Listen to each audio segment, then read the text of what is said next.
All right.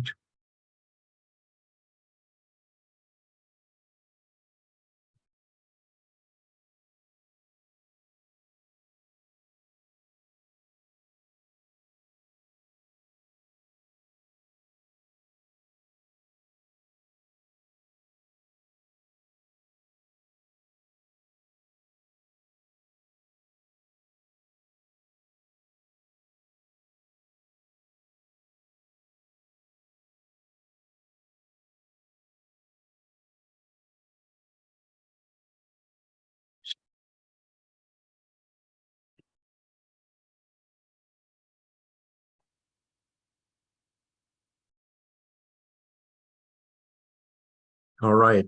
Hi, everybody. Thanks for joining this evening. My name is Ben Edelstein. I'm the co-chair of Marshall Rock. We are the long-term recovery group for this Marshall fire. We appreciate all of the struggle that everybody's going through and the time that you're taking tonight to, get some information from the folks at the Small Business Association. So we appreciate the time that they're taking and the work that Boulder County has done to set this up. We will be posting the recording of this session on the Marshall Rock website, and Boulder County will also be posting this as well. So we'll have that after the fact. But I'm going to sit back and turn it over to Katie Arrington with Boulder County to introduce the session for tonight and set the ground rules and such. So thank you.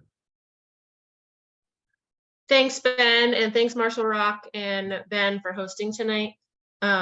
We really appreciate the community partnership. Boulder County really appreciates the community partnership to get town halls like this off the ground and running. My name is Katie Arrington. I'm the Assistant Recovery Manager for Boulder County. Some of you have probably interacted with me or talked to me on other calls.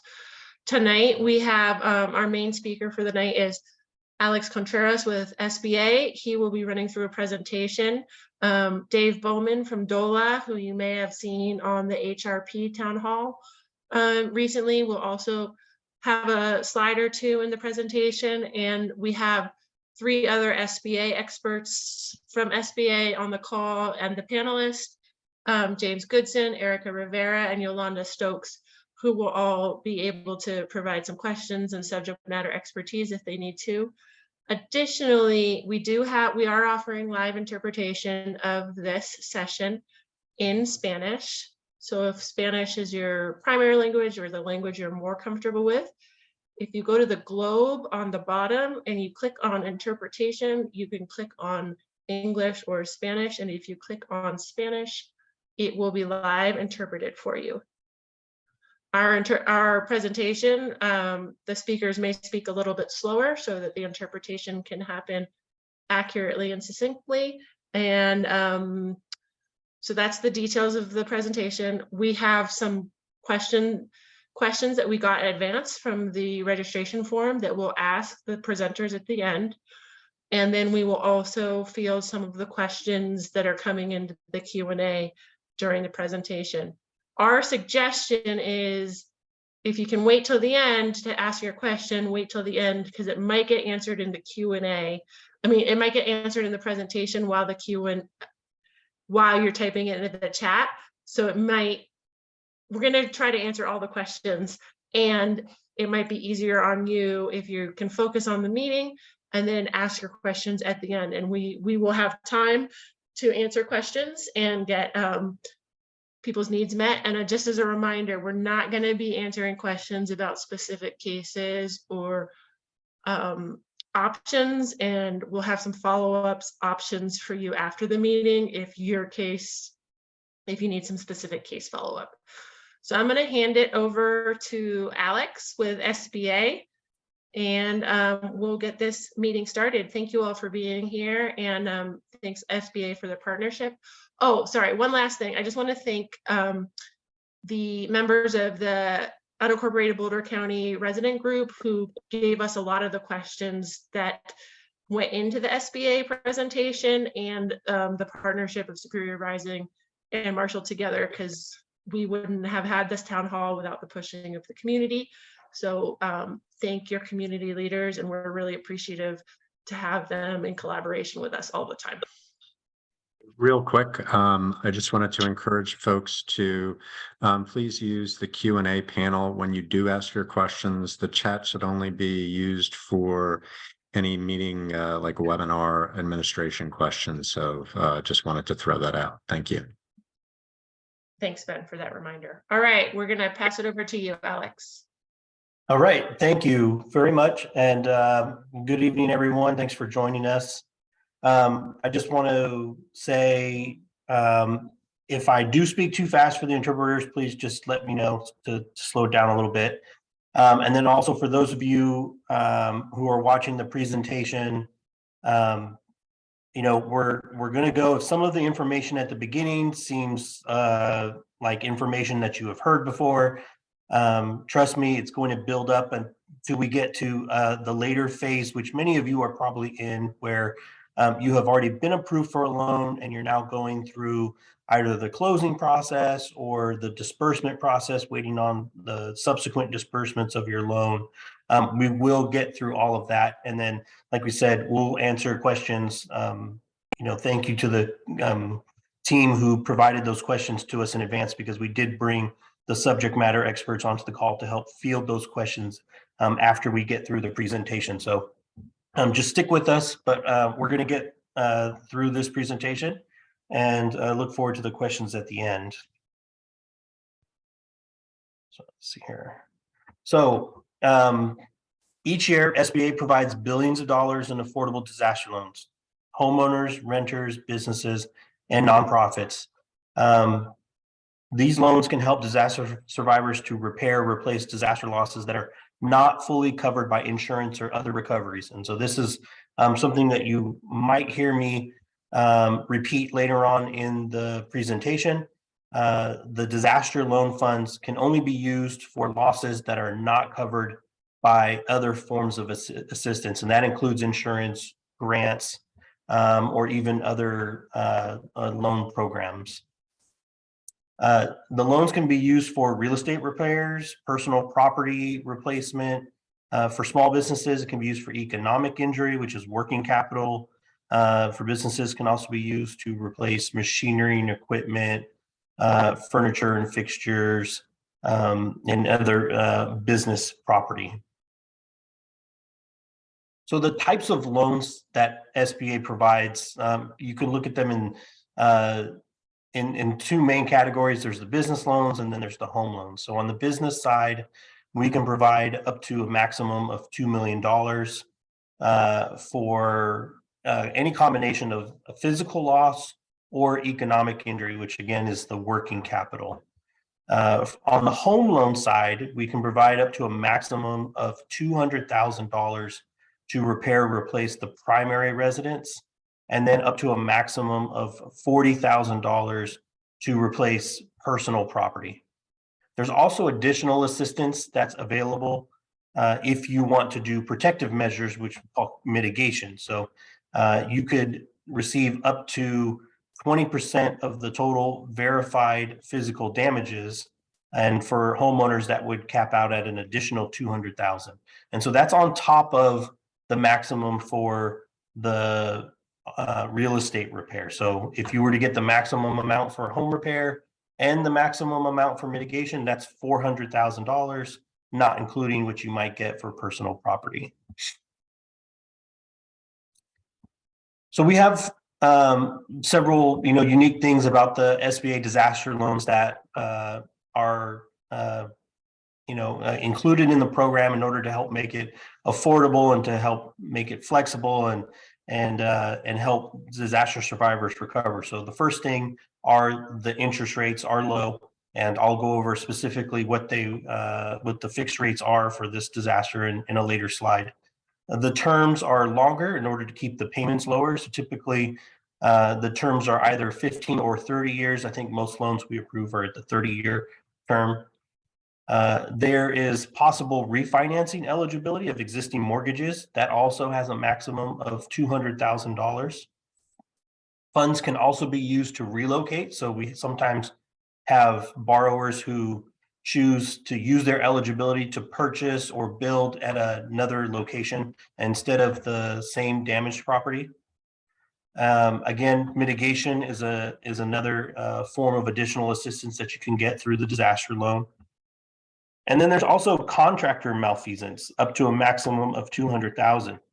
So this would be scenarios where your contractor, either walked out on the job, you paid them, they didn't finish it, or they didn't do the work that they were supposed to do, and you can submit a request for an increase to your loan to cover the contractor malfeasance. And again, that has a maximum of $200,000. That's on top of the other maximum loan amounts that I was mentioning. Another unique thing about the SBA disaster loan is that the loan proceeds can also be used to pay for insurance deductibles. So if there are any property owners out there who are getting approved for a loan and the deductibles were high, the loan can also be used to help cover insurance deductibles. So I mentioned the interest rates are low for this disaster. The home loan rate, what we call a no credit available elsewhere rate, and I'll explain what that is, was 1.438% for the home loans, 2.83% for businesses, and 2.83% for the economic injury disaster loans. And then for nonprofits, it's 1.875%. We have a second category of interest rates, what we call credit available elsewhere, or sometimes we refer to it as the market rate. And if you notice, it is higher than the lower rate.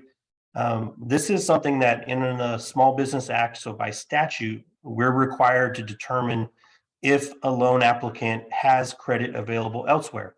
And for us, what that means is that that applicant really has the ability to fund their own recovery without incurring a financial hardship, and they don't need a subsidized loan in order to do that.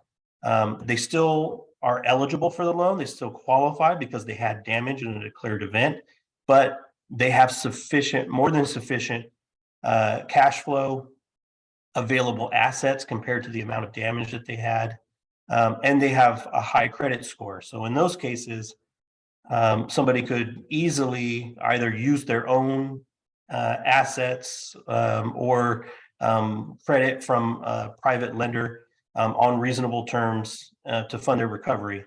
And this is a little bit backwards from what people are probably used to, because in normal lending circumstances, the higher credit you have, the higher cash flow, the lower risk borrower you are, and the better credit you are typically offered.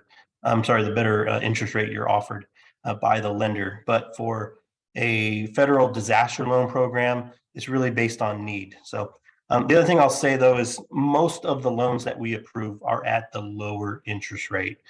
Historically, it's higher than 80% of the approved loans are at the lower interest rate. So 3 main things we look at when we're approving a loan. First one is eligibility. Did you own, or are you legally responsible for the repairs of a damaged property in the declared disaster area? Here we're talking about Boulder County. And then we also look at credit history. So it means that the applicant has to have credit history. It's acceptable to SBA. We're a lot more flexible when looking at credit compared to most private lenders. So we always tell people, don't exclude yourself from the program thinking that your credit's not going to be good enough to get approved. Let us know if you have, we'll let you know if we find any issues in the credit history, and we'll work with you to try and justify them, explain them, and then be able to get you a credit approval. And then the most important one, though, is the repayment. The applicant has to show the ability to repay the loan in order for us to approve it. We don't want to set you up with a loan that you can't afford to repay. Insurance requirements. So hazard insurance is required on all secured loans. And then flood insurance is required by law if the property is in a special flood hazard area. That's standard for any mortgage out there that you get. But SBA also requires flood insurance by policy if the damage was caused by flood.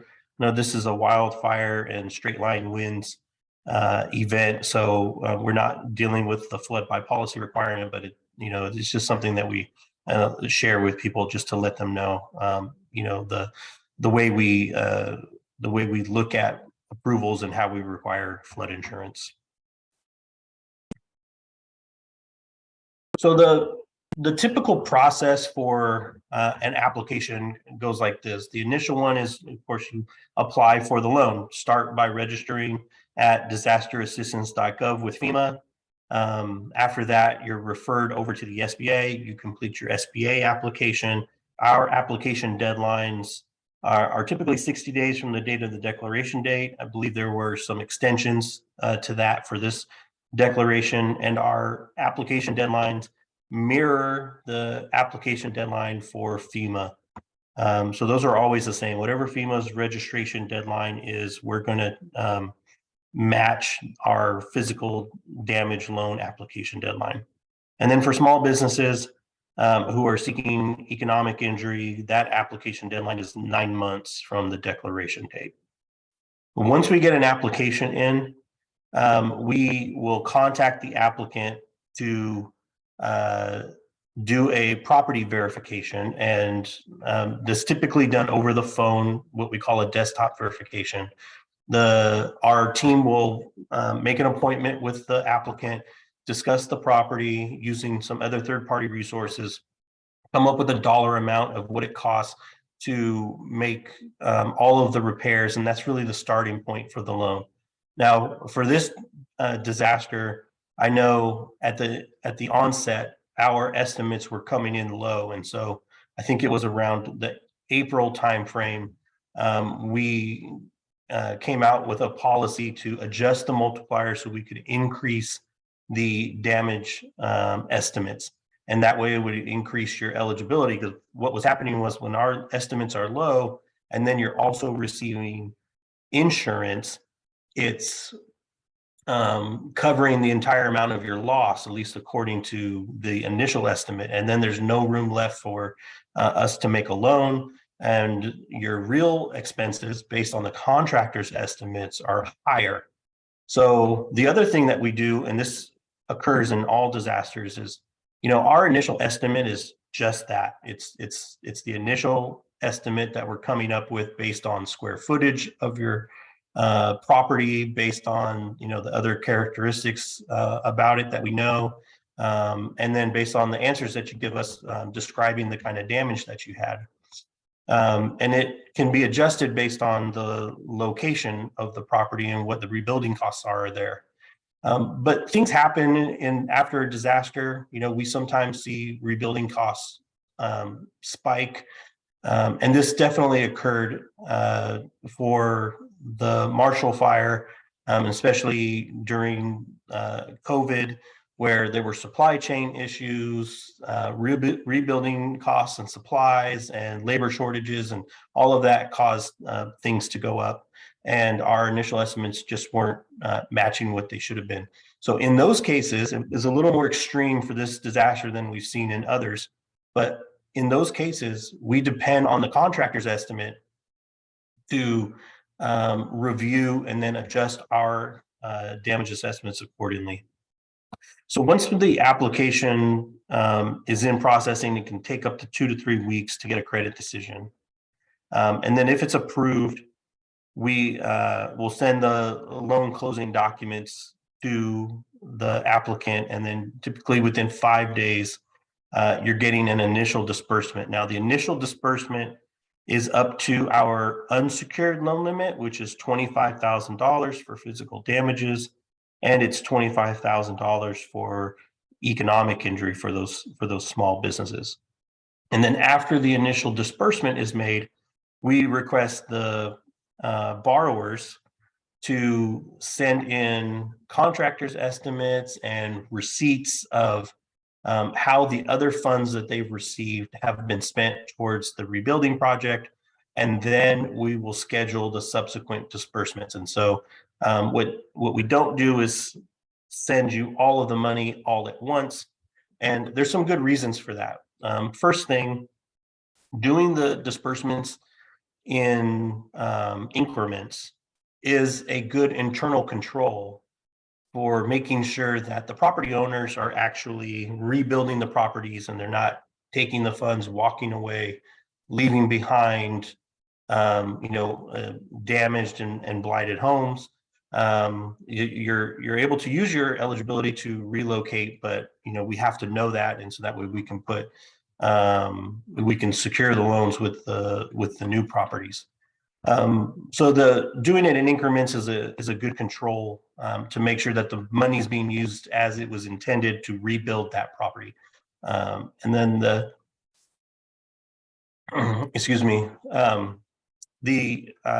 disbursements, we try and get them out as quickly as we can, but I know depending on disasters, all these disasters are different and unique wherever you go.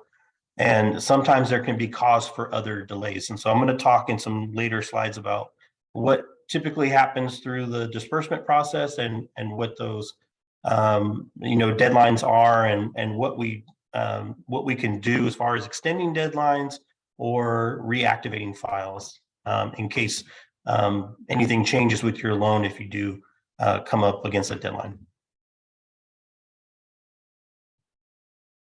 So reacceptance, reconsideration, and appeals. So this is in the cases where your loan has not been approved yet.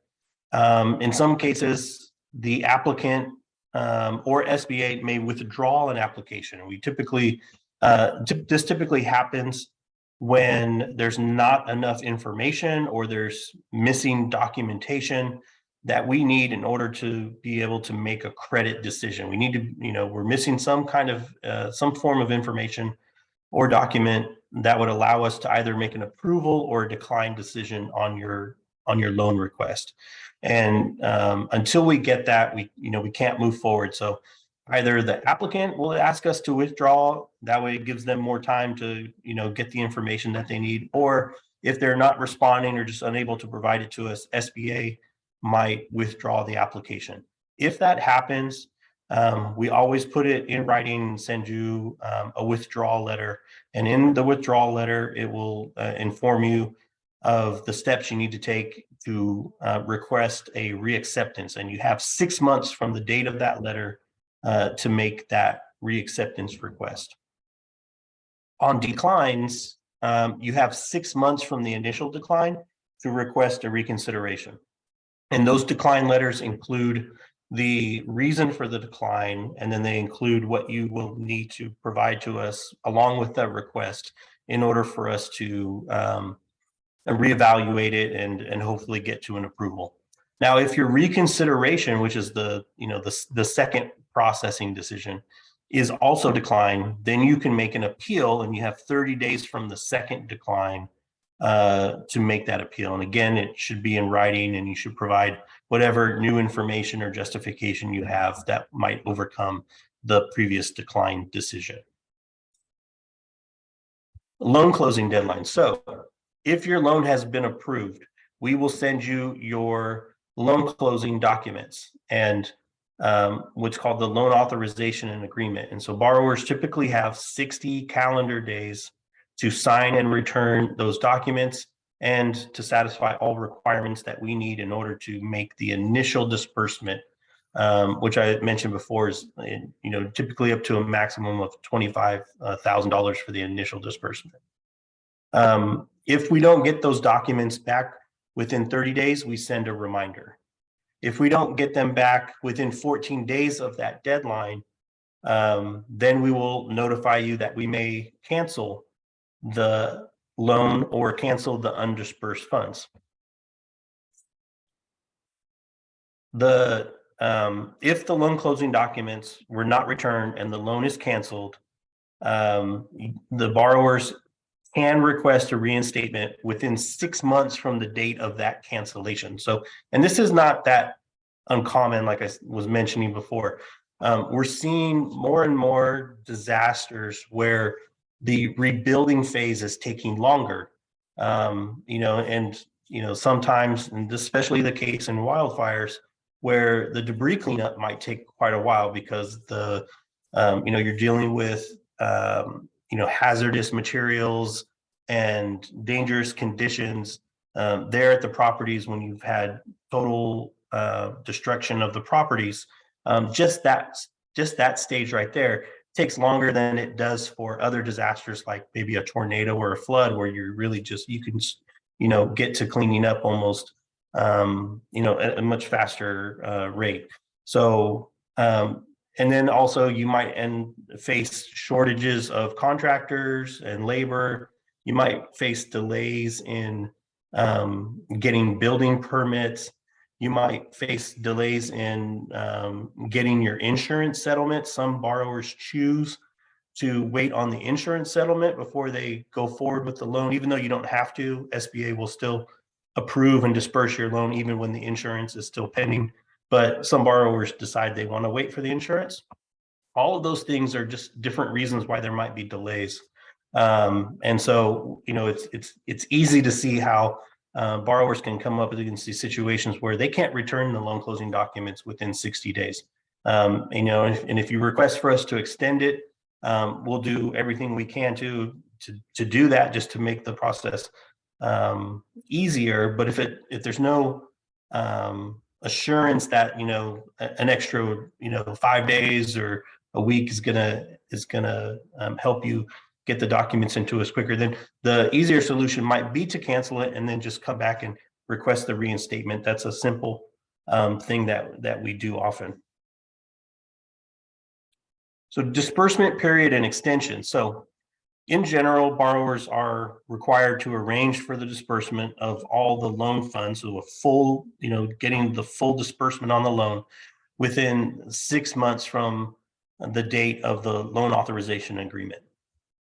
On a case-by-case basis, SBA may approve an extension to permit disbursement more than 6 months after the date of the LANA. And again, we get a lot of these types of requests where the borrower says, I'm still getting permits, or I'm still, working on, scheduling the contractor to come out and continue work.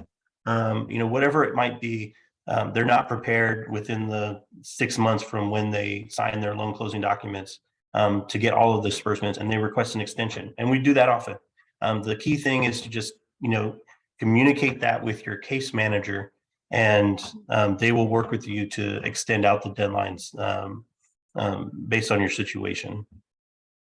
So if the borrower's unable to arrange for the full disbursement, we may cancel the undisbursed portion of the loan. Like I said, we don't just leave them there on the books open-ended, because we can cancel them, and then you can just notify us when you are ready to receive the funds, and we can reinstate them and then schedule your disbursements.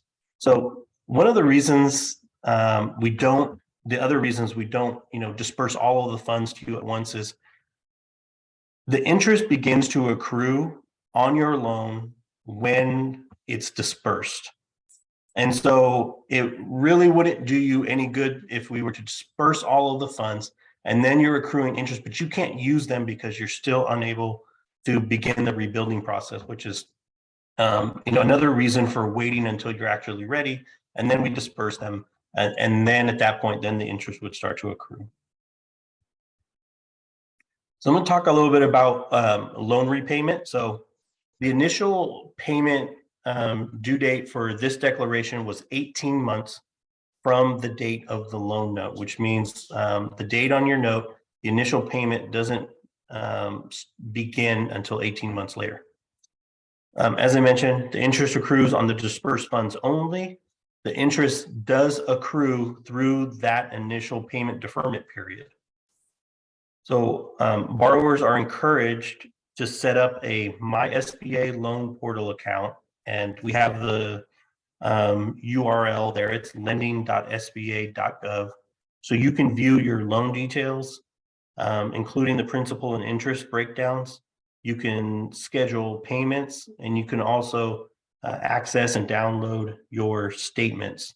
So this is a new portal that we just launched on February 21st. It's a big improvement. I don't know if anybody listening in who had an early approved loan, created an account in what we call the Capital Access Financial System, or the CAFS system, a CAFS account. That was the previous system we used to manage your loan. It was a little bit old. The design wasn't really user friendly because it was dated. This new My SBA loan portal, much more user friendly, much more intuitive. And the great thing about it is, if you already have a CAFS account, it uses the same login credentials. So you don't have to create a new username and password. You can use that same CAFS account information to go into the My SBA loan portal.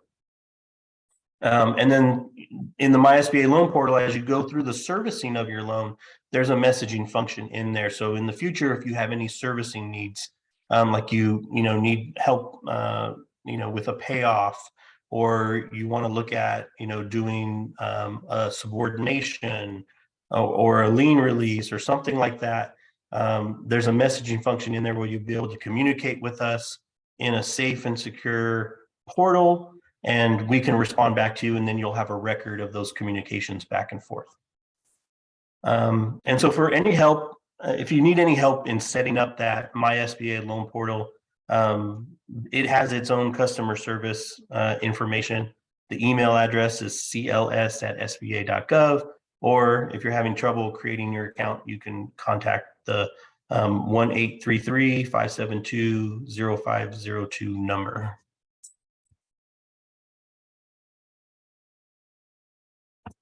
So duplication of benefits, and I'm going to speak about just the beginning part here, and then I'm going to see if our friend Dave over at the Colorado Department of Local Affairs can speak to some of the parts of their program.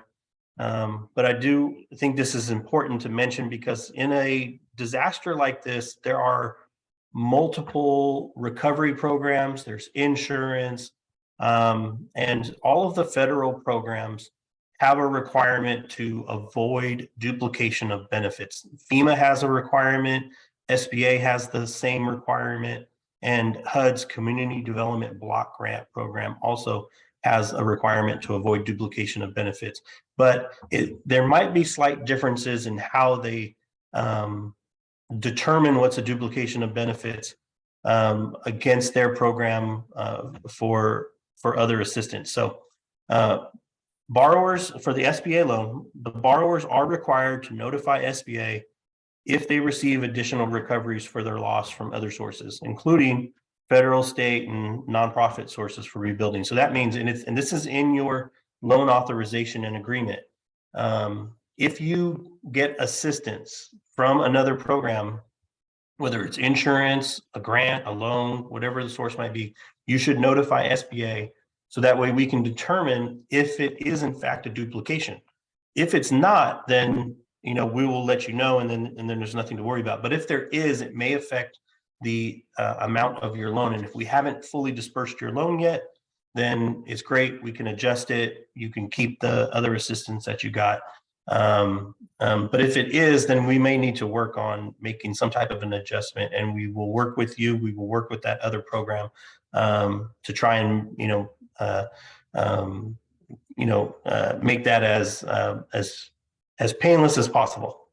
So SBA has an agreement in place with DOLA to share disaster loan applicant data. This is standard for all of the community development block grantees that are out there.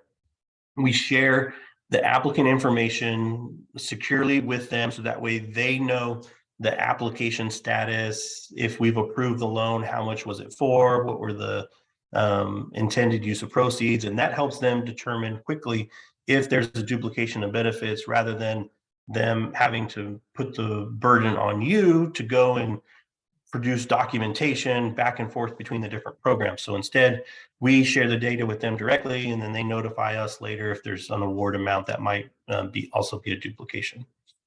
So this also helps avoid situations where a borrower may receive an over disbursement, and what we really want to avoid is where somebody ever has to repay loan funds back to the SBA because they received more than the amount of total damages that we calculated.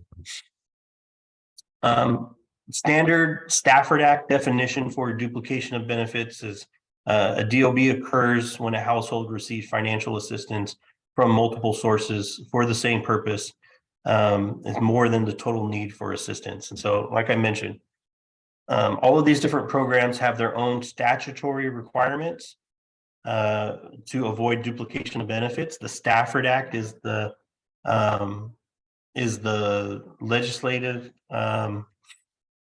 act that authorizes FEMA's disaster program. SBA's legislation is the Small Business Act, and we also have similar duplication of benefits requirement in our statutory authority.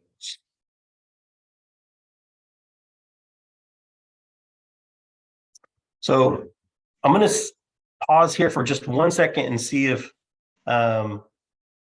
Dave Bowman's on, and if he wants to walk through this slide for us. And then I promise you guys, we're almost done, and we can get to what I'm sure everyone's waiting for, which is the question and answer period. But Katie or somebody else on, can you guys see if Dave is on and is able to speak to this slide? Okay, great. Thanks, Dave. Yeah.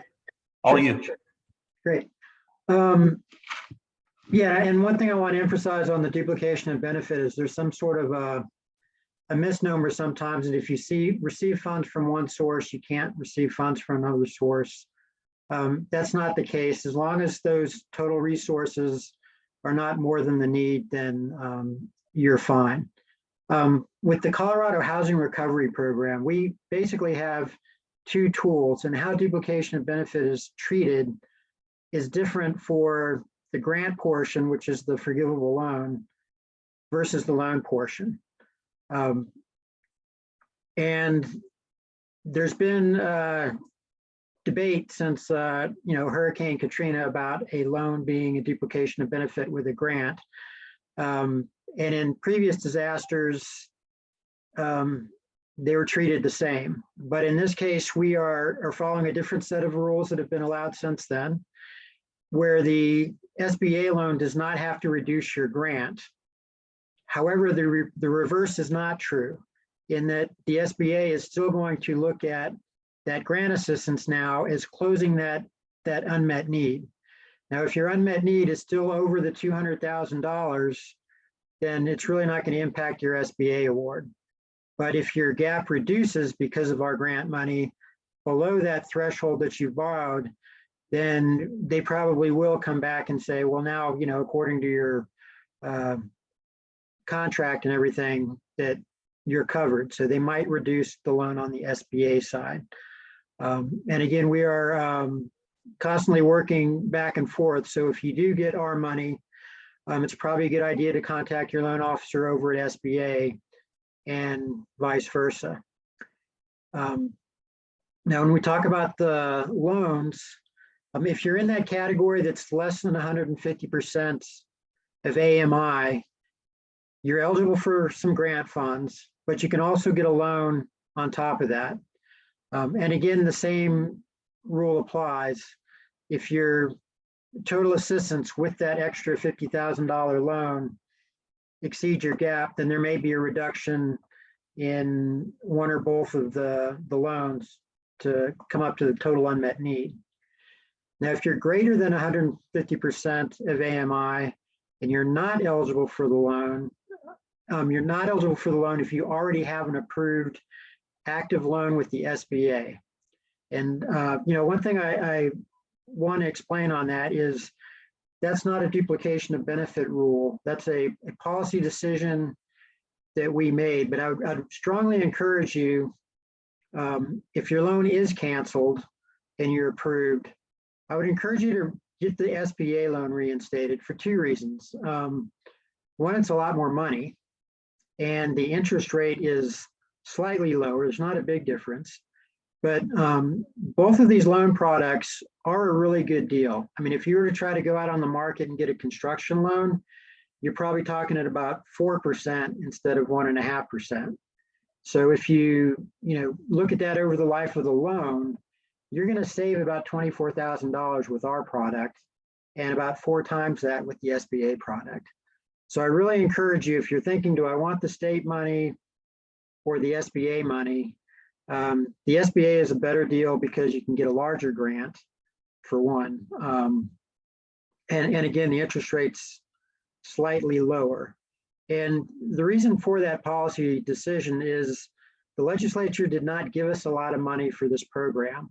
And we actually have enough money to service about 200 loans, whereas SBA does not have that constraint. And right now they've got over 500 that are approved.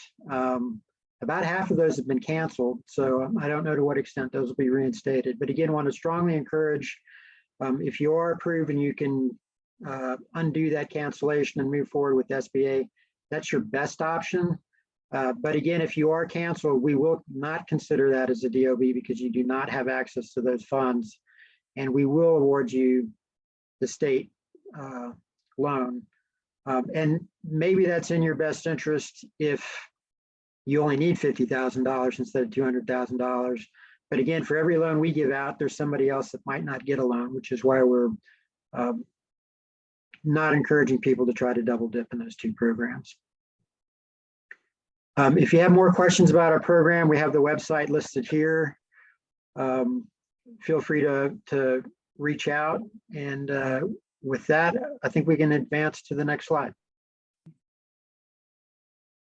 So I just want to say also to Dave's comment, I've seen a lot of these different types of programs in other states for other events, and it used to be that when you applied for an SBA loan and you were approved, whether you took the loan or not, that other grant program that the state administered later on would consider it a duplication of benefits and say, no, you got approved for the loan. That's what you should take.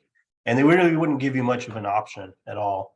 They would just, cancel out your eligibility. So I really am glad to see that Colorado is, going with the approach where it's, if the loan is canceled and you don't actually receive it, then it's not going to negatively impact your eligibility for the other program. But Dave laid out some great reasons why I think for a lot of people, the SBA loan's probably going to be a better option because it's probably going to help get you closer to covering your full repair costs than maybe, one of the other programs does.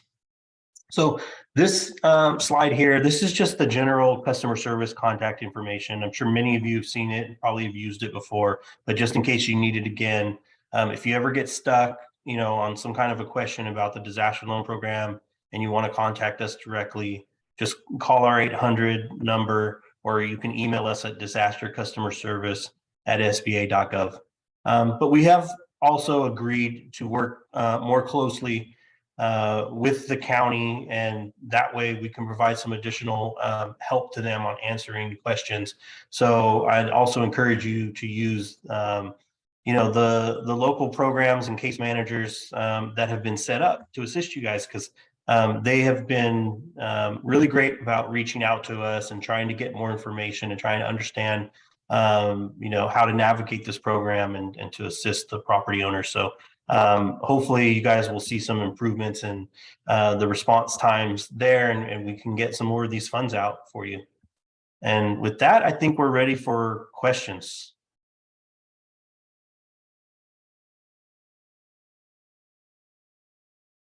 Thanks, Alex. I have a couple of questions that we got in advance when people registered from the meeting, and some of them are duplicative of things you've already said, but they're questions that were asked multiple times. So I'm just going to ask you to answer them anyways, if that's okay with you.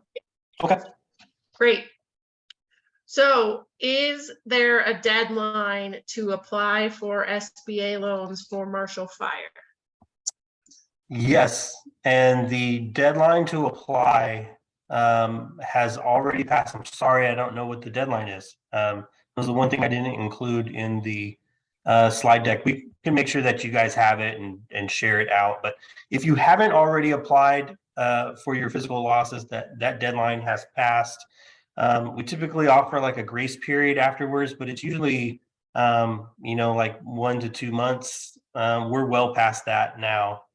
That's why we always strongly encourage people, get your application in, even if you don't know you're going to need or want the loan, because you can always withdraw it and then come back and ask to reinstate it. Or if you get approved, just say, okay, I'm not going to take the loan now. We'll cancel it. And then you can come back later and request to reinstate it. But if you guys become aware of some kind of, extraordinary circumstance that prevented somebody from being able to apply within that deadline, we will take a look at it. But I have to say that chances are low that we would just accept a late application this far late without some kind of truly, rare, extraordinary circumstances. Okay, thanks. And this question is asked in the Q&A a couple times, a couple different ways, and also asked on the pre-registration, and you answered it pretty thoroughly. But could you just explain again why loans are being canceled? It sounds like it's really a benefit to the resident because of interest and everything else. But could you just explain why loans are getting approved and then canceled, and what that process looks like? Yeah. So it's definitely not our intent to approve and then not, disperse the funds. Our ultimate goal is to approve these loans as quickly as we can and disperse all of the funds as quickly as we can. But with these loans, there are different requirements based on the amount of the loan. So like I mentioned before, the unsecured loan limit is $25,000. That means anything above that, if you have property that you could pledge as collateral, we would require you to do so if the loan's over $25,000.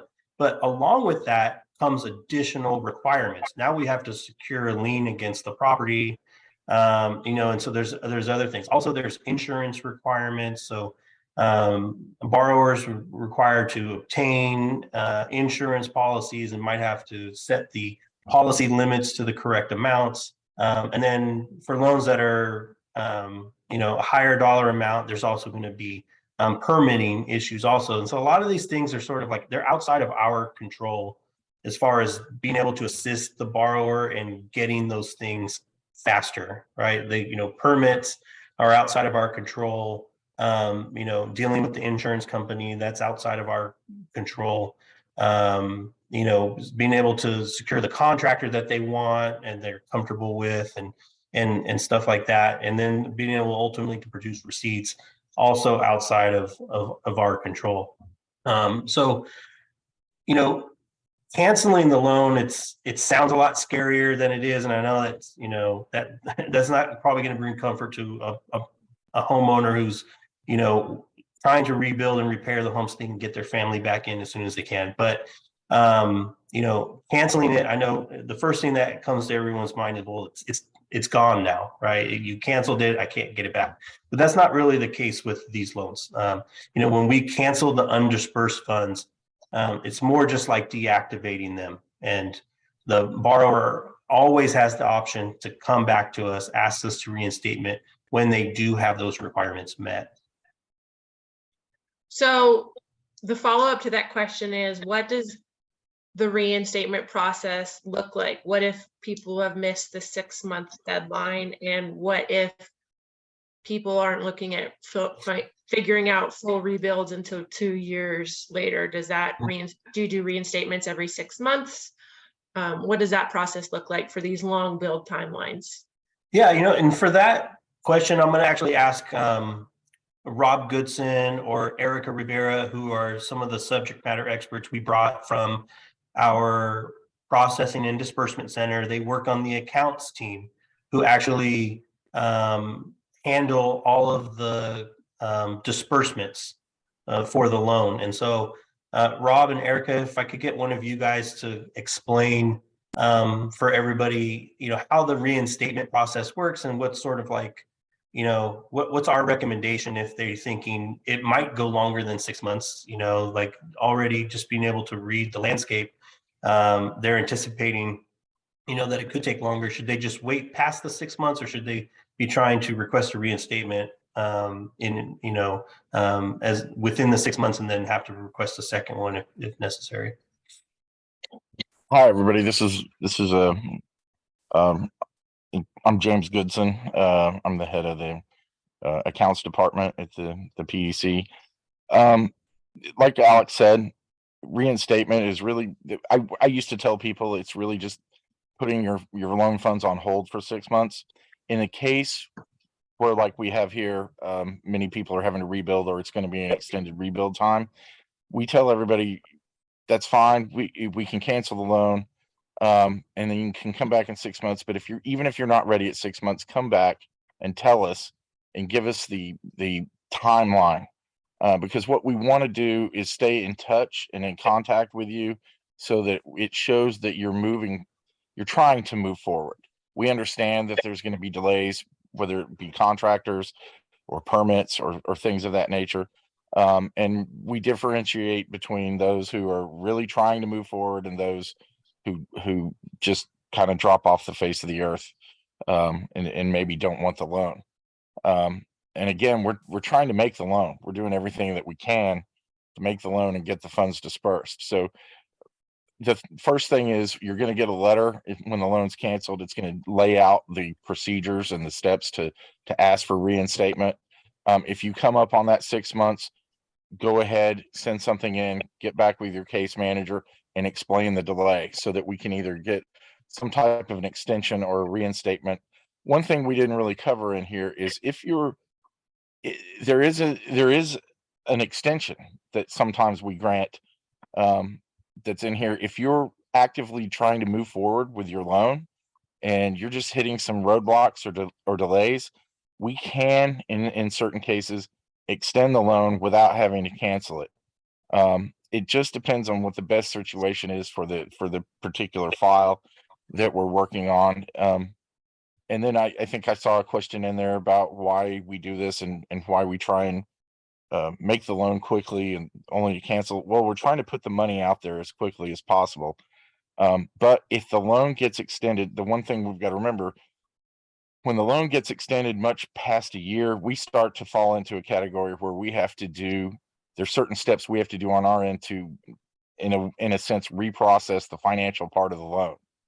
So that's one of the reasons we're trying to get this thing done in 6 months or a year, if at all possible. But again, as long as you're staying in touch with us and we're working on something, we usually find a way to get an extension out, whether or get it reinstated and extended again.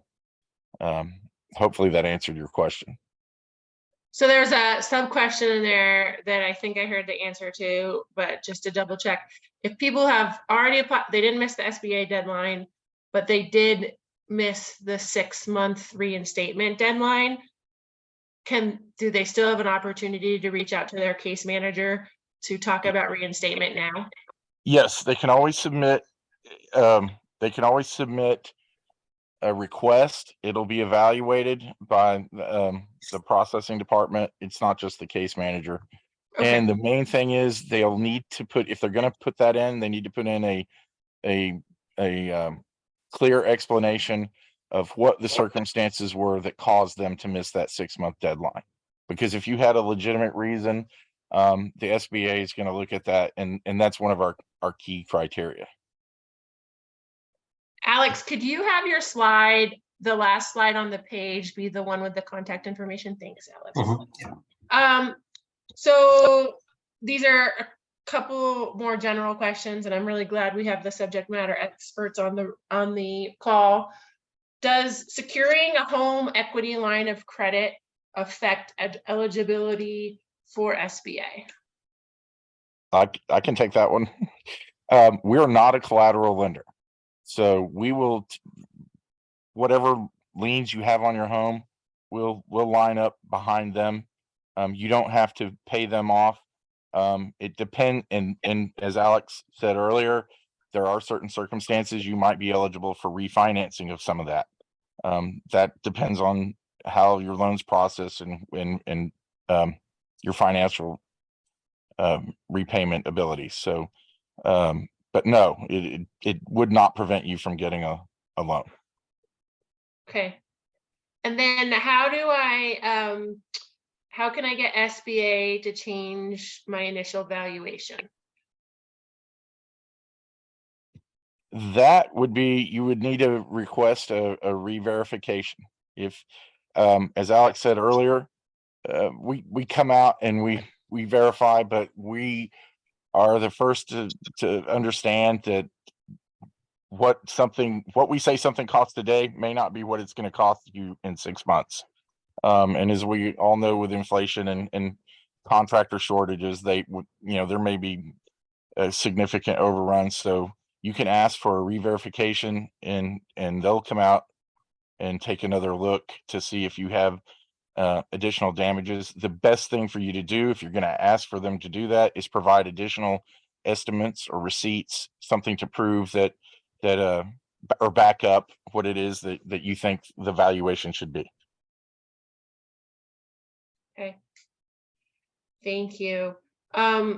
We have a question, and I've heard this date too, that, hold on, that it's our understanding that SBA and FEMA will end 18 months after the declaration on July 1st.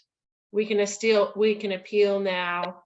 So can you talk about the FEMA deadline and how it may or may not line up with any SBA deadlines? So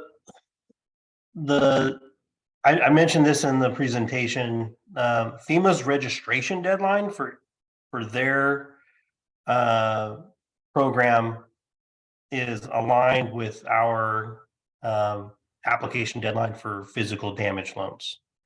I'm not sure about the 18-month deadline that they're talking about, if that's for something else, but really, as long as they get their application in with us before the deadline, they're all good. And then after that, if they get in situations where they need to withdraw it because they need more time, or if it gets declined, they'll have additional time to come back and request a reconsideration. Other than that, I can't really see how a FEMA deadline for anything is going to affect any of our loan applicants, other than the registration deadline that matches our application deadline. Okay, great, thank you. And Yolanda graciously put in the chat that the original deadlines were for physical damage were March 2nd, 2022, and economic injury were September 30th, 2022. So other than that, there are no hard deadlines for programs because every individual is working on individual deadlines.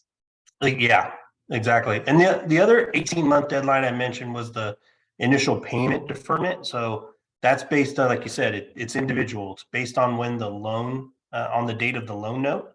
And so 18 months from there is when they would have to begin making payments. But that's very specific to their individual loan approval. Okay, great. Thank you. Dave, this may be more for you, or it may be a combination of you and Alex. So I'll read the whole question and then you guys can figure out who to answer it. Can we discuss the similarities and differences between fire mitigation loan amounts from SBA, another $200K potentially available, versus the DOLA recently announced details pending fire mitigation grants from CDBG DR grants? What qualifies as fire mitigation? 100% of any expenditure related to concrete walls, soil stabilization, retaining walls, etc. Yeah, do you want to go first, Dave? Sure. One difference is that the mitigation program from us is going to be capped at $30,000. So it's not as generous as the SBA one. And we'll be coming up with, there's basically a list, and we're actually running it through Boulder County, Superior, and Louisville right now to make sure it makes sense. So as an example, if you're putting in sprinklers, I think you get a credit of $15,000. If you're doing cement fiber siding, that's another, that adds to your total. So basically we're looking at, if you're doing these certain things, then we're basically just adding that amount to your award, and it caps at $30,000 because there's more than $30,000 worth of fire mitigation stuff that you can do.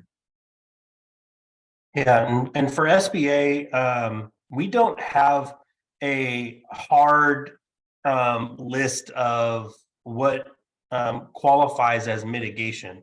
What we're looking for is the protective measures to help mitigate future damage of the same hazard type. So what the borrowers are asked to do is when they submit a request to increase their loan for mitigation is to explain what it is, what the project is, the expenses are that they're planning to do, and then our damage verification team reviews it to make sure that it's it's reasonable, and then we'll approve it. But it doesn't, a lot of these other mitigation programs that we've seen have like very specific items and things that you have to do for good reason.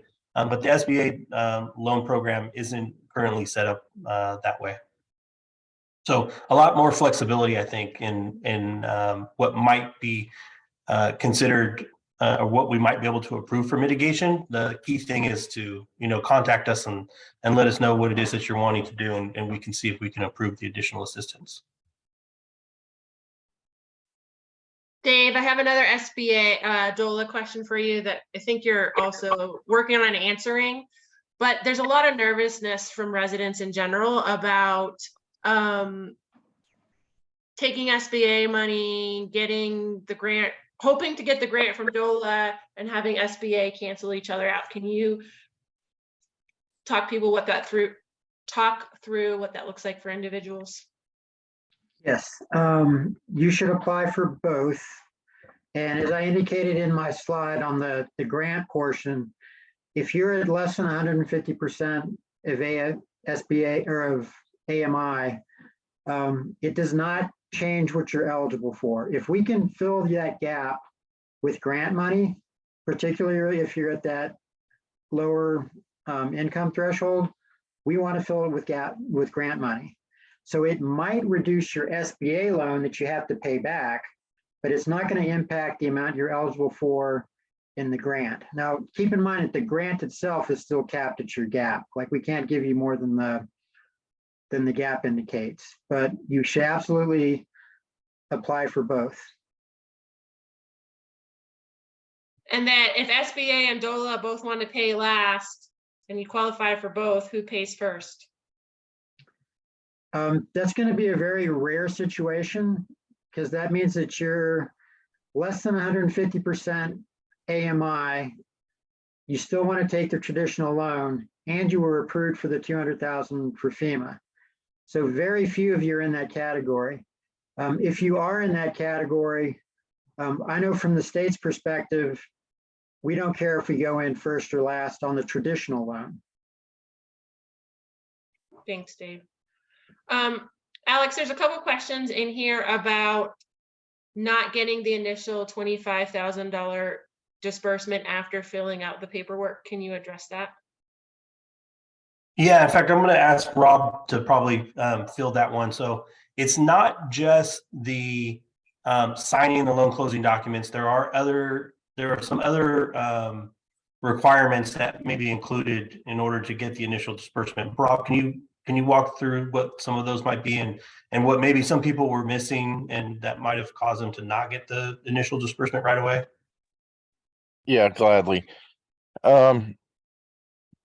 Every loan is unique, and even though we have general guidelines, each loan is unique and may have different requirements. One thing is, depending on the size of your loan and depending on how much insurance recovery you have and how much expense you have on the property that you're having to rebuild, you may have some type of a requirement of a prior injection where you have to put in money into the project prior to the SBA coming in to finish the project, or some other type of permit requirement or something else that we have to have in place before we can give you that initial funding.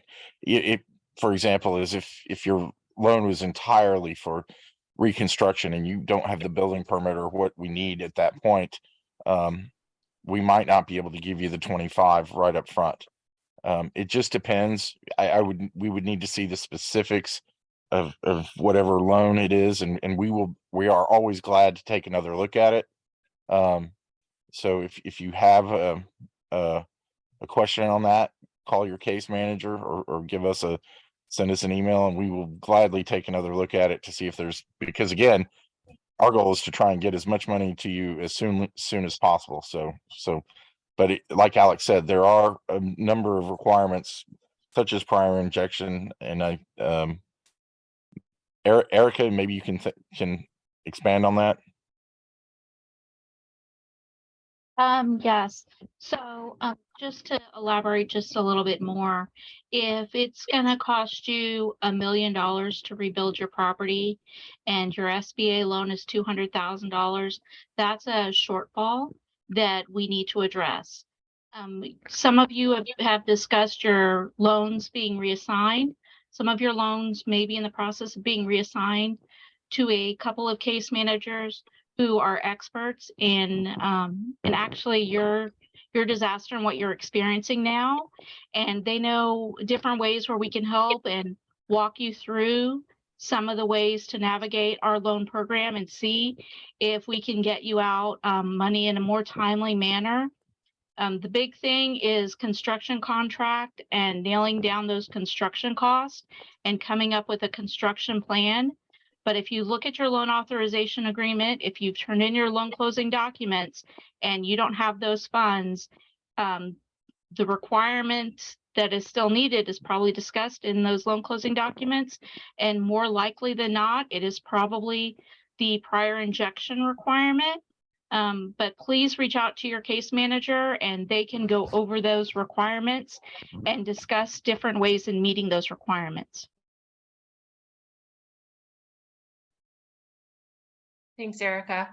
So speaking of case managers, there's a couple questions about case managers in the chat, and I know Recovery Navigation has some of these case managers questions, but there's a lot of questions and concern and frustration with case manager turnover and case manager responsiveness and having to repeat information with case managers. Can you explain some of the process? Let us know any steps that have been put in to kind of relieve some of those frustrations. Just talk to us about case managers. So is it, Katie, is it case managers with SBA or is it case managers with one of the other programs? With SBA. With Okay. SBA.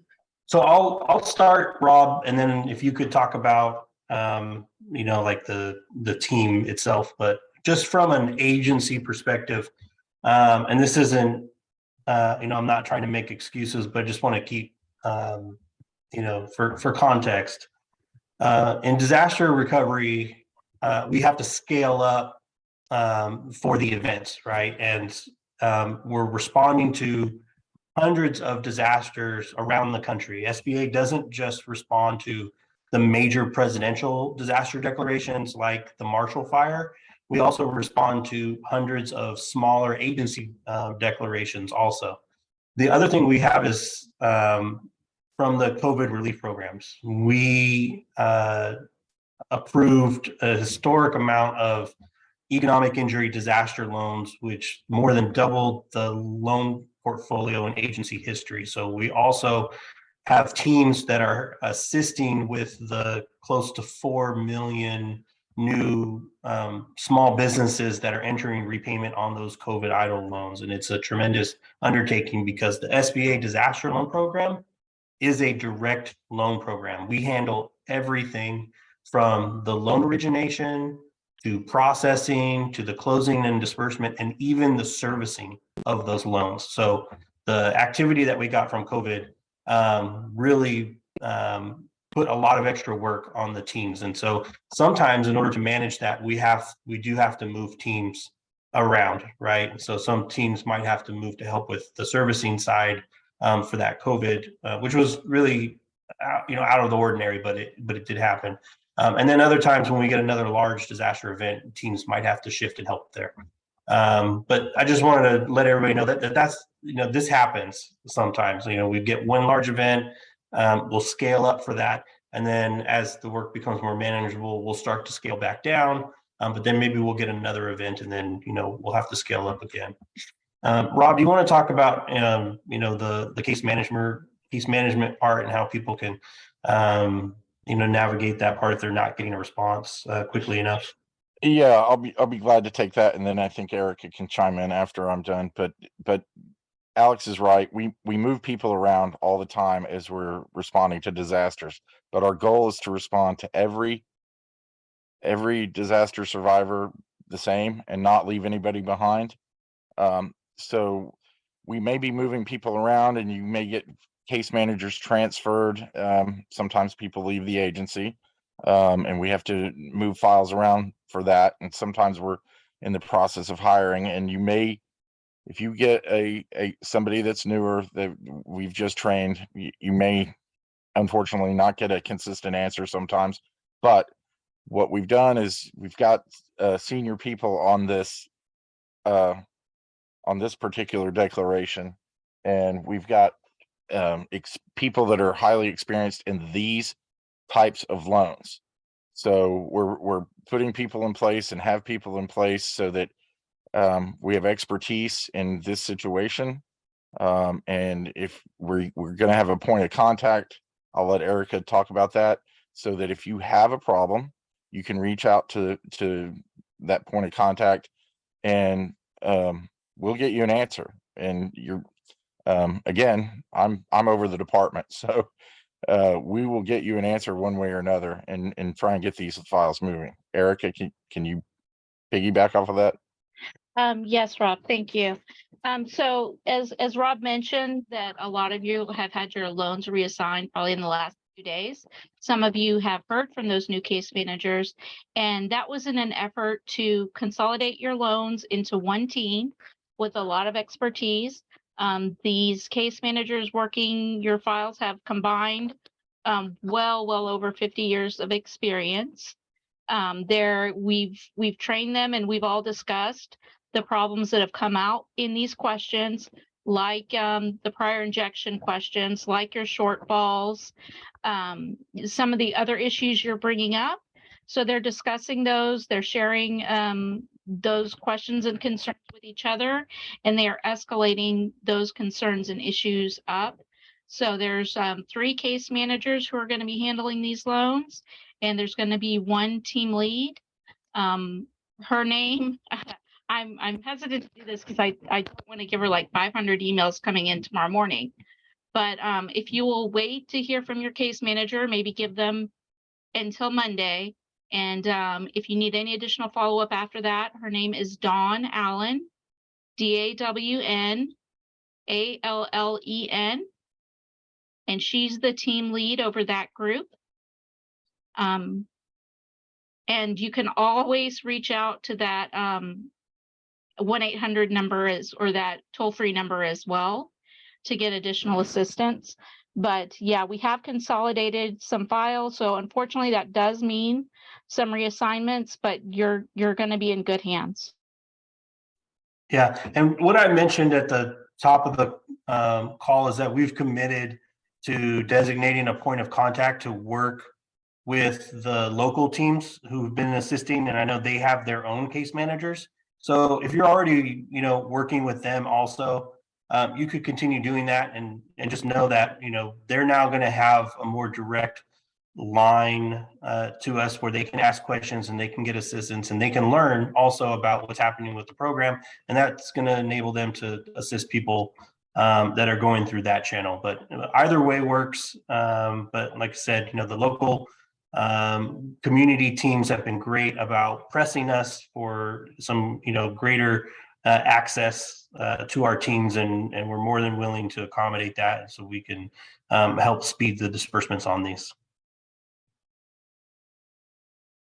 Thanks for that clarification. And also, we appreciate you hearing the community feedback and restructuring things. I think that will make a difference. So it sounds like for residents, we know some residents that have trouble actually connecting with their previous case manager. So it sounds like some of that is all getting streamlined right now, and there will be more points of contact. So we really appreciate that. So there's a specific question about why is financial assessment done multiple times? We are being asked for tax returns for 2021. Is that regular process?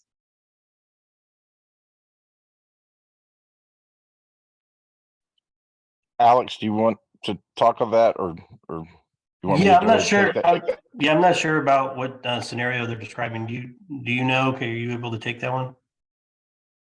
Well, Ro- without knowing the specifics, again, it depends on how long the loan has basically sat, because if it's been over a year, there's loan processing requirements that require the loan be reevaluated from a financial standpoint. And again, I don't know, there's other business related requirements. Maybe Erica can jump in.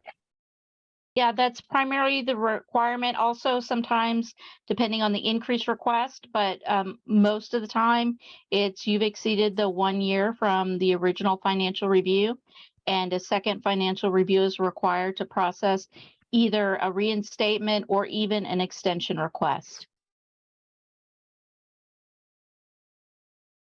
Okay. Thank you. Does builder insurance satisfy the requirements?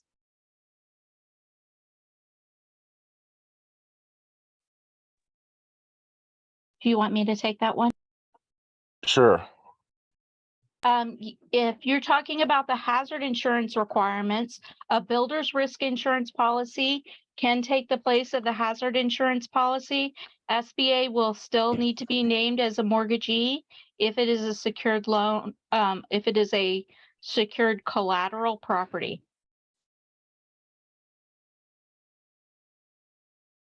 Thanks. And Erica, this might be for you as well. Who do you contact if your loan has been canceled and you don't currently have a case manager? That information should be on that cancellation letter. If you cannot locate that cancellation letter, you can contact the SBA Customer Service Center on that slide provided in the presentation.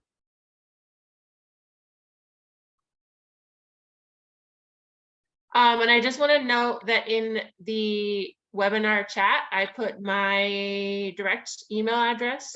So if you have follow-up questions for us, DOLA or SBA, I can help make sure to get them to the right person.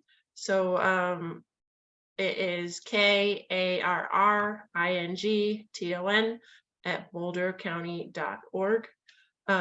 I think I'm just going through the questions real quick to see if there's any other. Okay, hold on. How do SBA loans work for people with investment properties or rentals?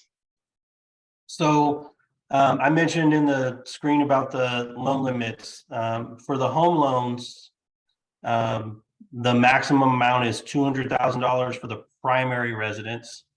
If it's a rental property, then they would be applying under the business loan program, and the maximum loan amount there is $2 million. Now, if it's a second home or a vacation home and it's not used for rental income, then it's ineligible because it's neither the primary residence and it's also not business income. And it's just an ineligible type of property.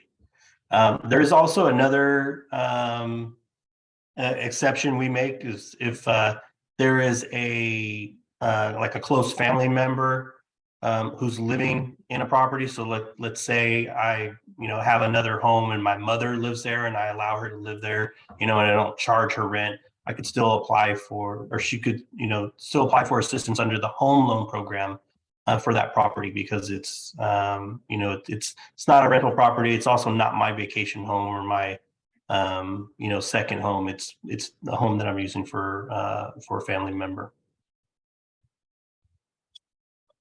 So I think there's one last question that I see that hasn't been answered otherwise. Does each disbursement have its own payback date? No. If they're talking about repayment of the loan, so it's all one loan, and the payments are set 18 months from the date of the loan note.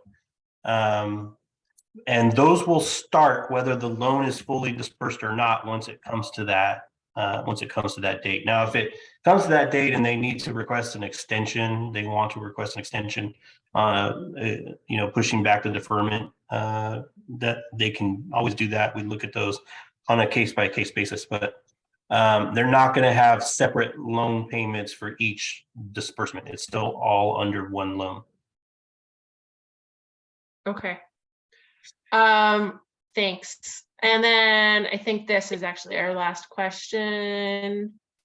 What if you were retired and going back to work as other funding, including SBA, keeps falling through?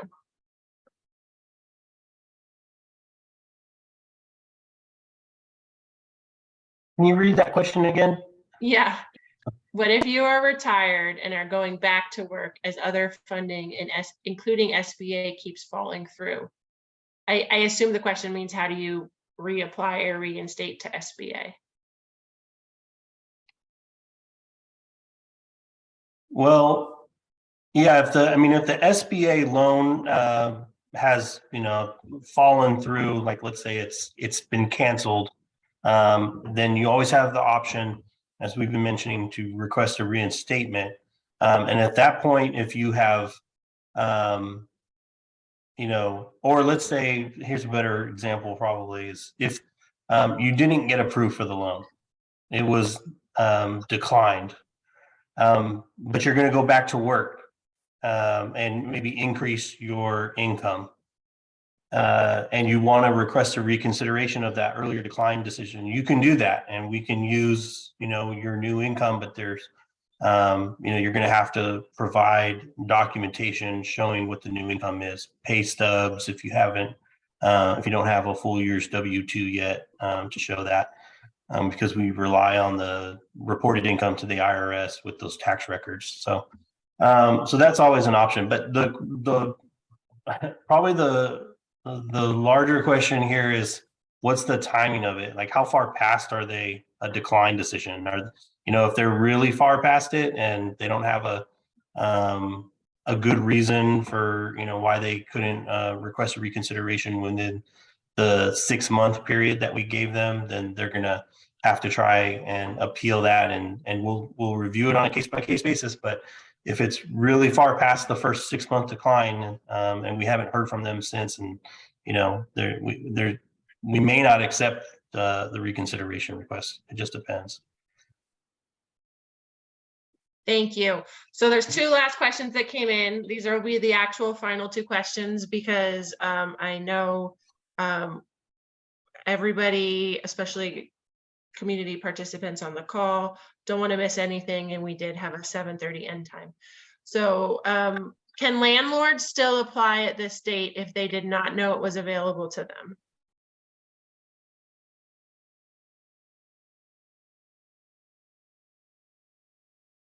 And that's a question for the state.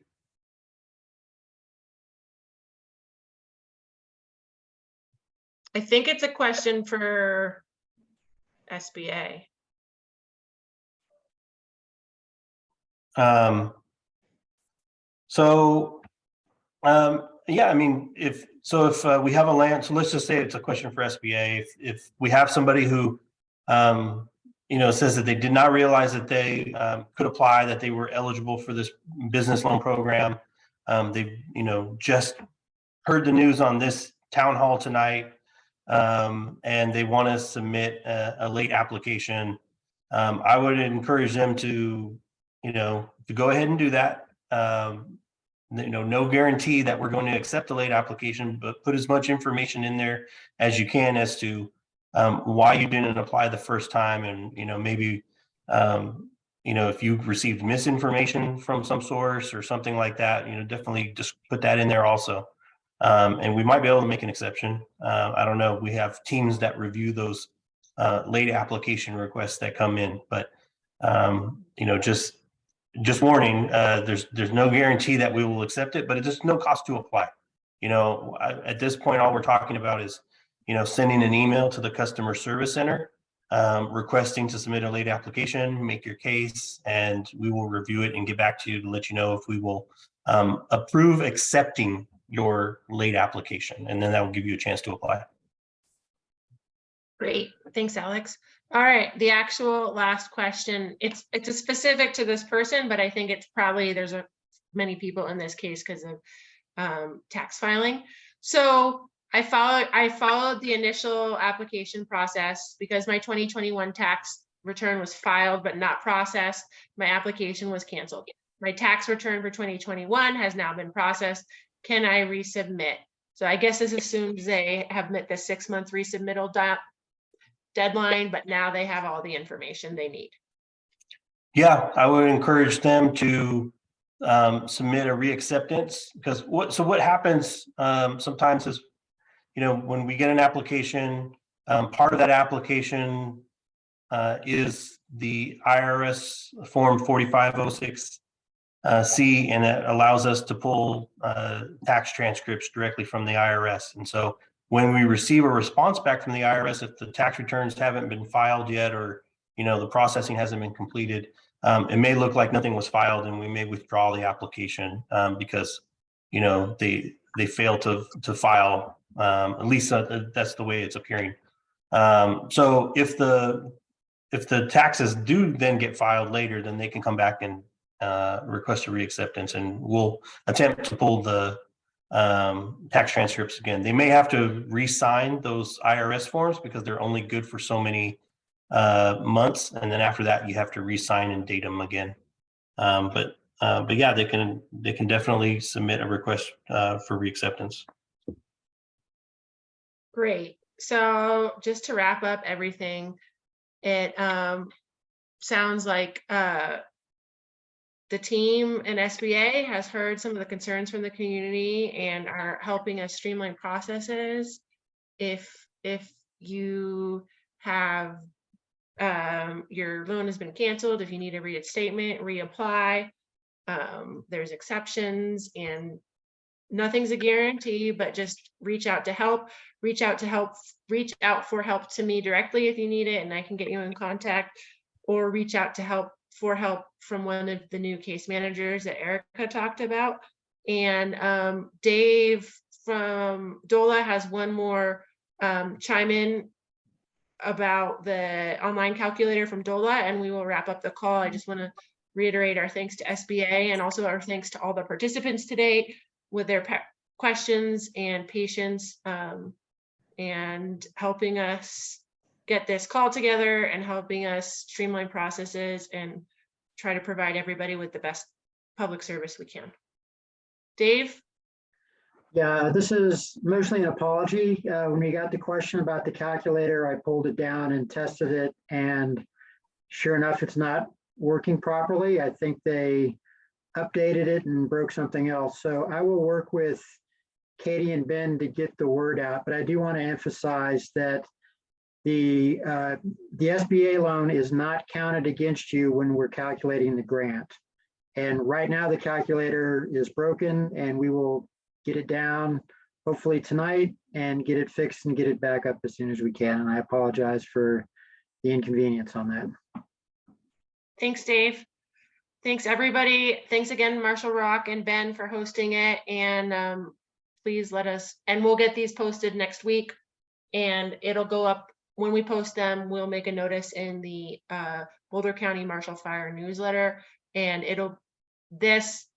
the slide deck and the presentation will go up on both the Boulder County site and the Marshall Rock site. So you should be able to access it from multiple places. And thank you all for coming tonight.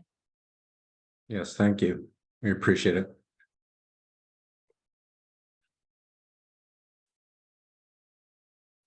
All right, I guess we'll end it here, and thanks for your time. Have a good evening. If there are any outstanding questions, hopefully you've gotten